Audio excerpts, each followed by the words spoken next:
Hey guys, James again with TFBTV, and I've got a review for you today of the brand new Smith Wesson M&P Shield 2.0. I'm already going to tell you, don't watch the video. It's boring because I love this gun. I bought it. I'm just going to be saying good things about it.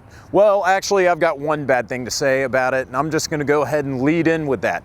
The sights were off whenever I got it from the factory. So the gun was shooting a little bit to the left. The factory night sights that came on this gun were visibly askew whenever I received them. But other than that, this gun has been awesome. So let's talk about the Smith Wesson Shield generally, then I'll tell you about the changes from the 2.0 over the 1.0. With the Smith Wesson Shield, you're talking about a polymer framed single stack 9mm pistol. It's got a 3.1 inch barrel. The M&P Shield is 0.95 inches thick, which is right in the middle of the pack. You've got the Glock 43, which is about 1 inch thick, and you've got the CAR PM9, CM9 series, which are 0.9 inches thick. Frankly, you really won't be able to tell the difference between the 0.9 and the 1 inch thick guns, but this one falls right in the middle of the pack there.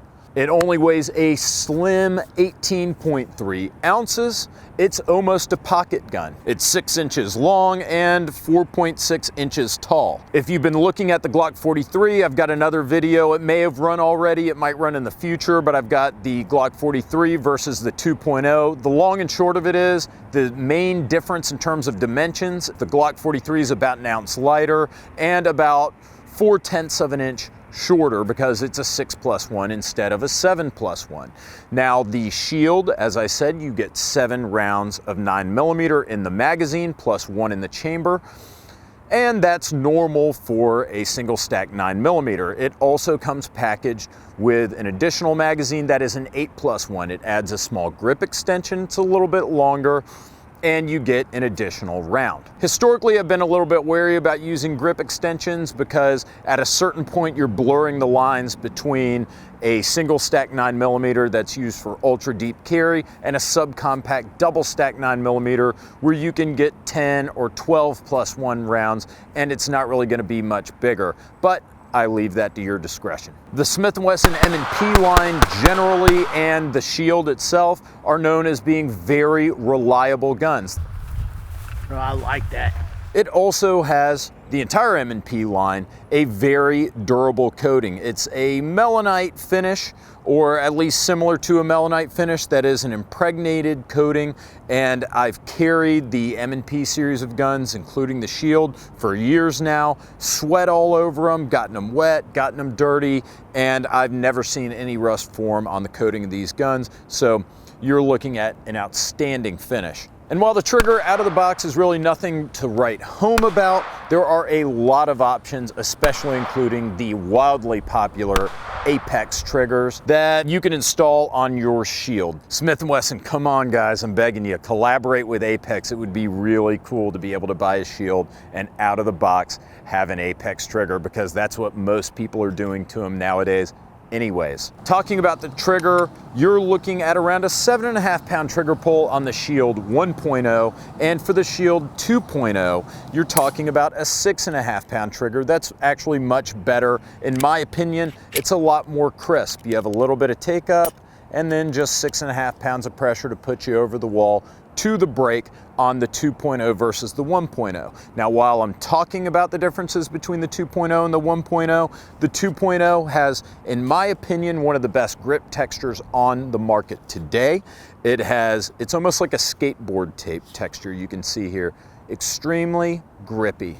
You also get forward slide serrations. They're very small, but you get forward slide serrations on the 2.0 Shield versus the 1.0. But at least at the time of filming, there's about a $100 price difference. When I'm filming this, this is a brand new gun. This just came out maybe a week or two ago, and I'm seeing it for around 400 bucks where you can get them, while you can get the 1.0 for around 300 bucks. Now, certainly the 2.0's introduction probably depressed the value of the 1.0 a little bit, and the 2.0 being a little bit hot, it's going to command a bit of a premium right now. I think you're gonna see prices normalize over the coming months. The Shield series of pistols, very simple. You're talking around 30 parts, and that no doubt contributes to the reliability. Takedown is very easy. Magazine out, slide lock back.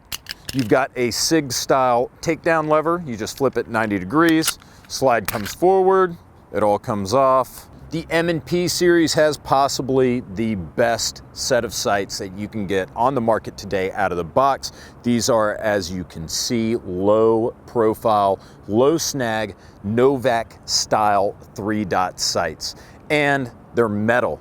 The Glock 43, you're gonna get plastic sights out of the box, and with any other subcompact, single stack 9mm pistol, most of them are going to have plastic sights or sights that aren't as good as these low profile, no snag sights that are designed specifically not to grab onto your clothing or snag on your pocket. As far as the ergos go, the Shield series, and especially the 2.0 with the new grip texture, one of the best out there. An eminently shootable gun. Whenever you present it, you're on target.